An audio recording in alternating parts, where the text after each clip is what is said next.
sinasabi ng mga cards na to para sa'yo. Maaring masaya ka, maganda. Pwedeng meron ditong contentment din siguro na nararamdaman ng iba sa inyo related no sa inyong love life.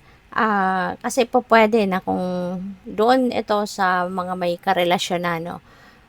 Maaari no na yung person mo is very someone that is very caring. Parang siguro naisip mo minsan na maswerte ka kasi you have that person with you na mapagmahal, maasikaso, very caring of you. Pinuprovide niya yung pagmamahal, pag-aalaga sa'yo, 'di ba?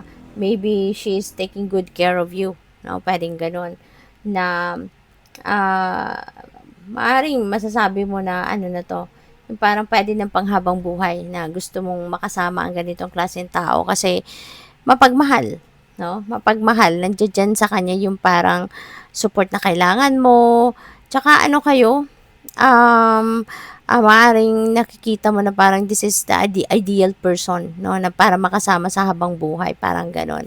At tsaka, this could be someone na pwedeng soulmate mo na to eh, no? Kung sino tong karelasyon mo, kung sino tong person mo, asawa mo man yan, or jowa mo, ganon. Yung parang soulmate mo siya. Alam mo, ramdam mo yung connection, yung special ang connection na meron kayo sa bawat isa, no? So, pwedeng ganun ang ang nararamdaman mo sa iyong person. So we have the clover.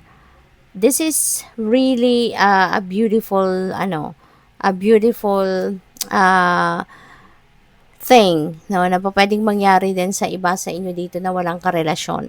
No, para doon naman sa maaring naghahanap ng magiging magiging jowa, magiging ka-love life ninyo, this could be your lucky time.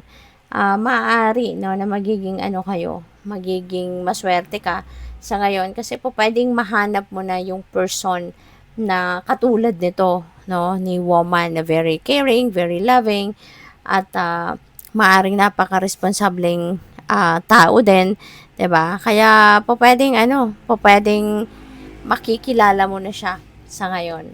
Kaya napakaswerte mo. Kung ikaw din yung naghahanap ngayon ng someone na makakasama sa buhay. And with the fish energy, maganda rin ito, no? Kasi para sa iba sa inyo na baka gusto ng magkaanak, maaari talaga na meron na ditong pregnancy. Meron nang magbubuntis dito. So, it's either ikaw or yung person mo or po pwedeng ang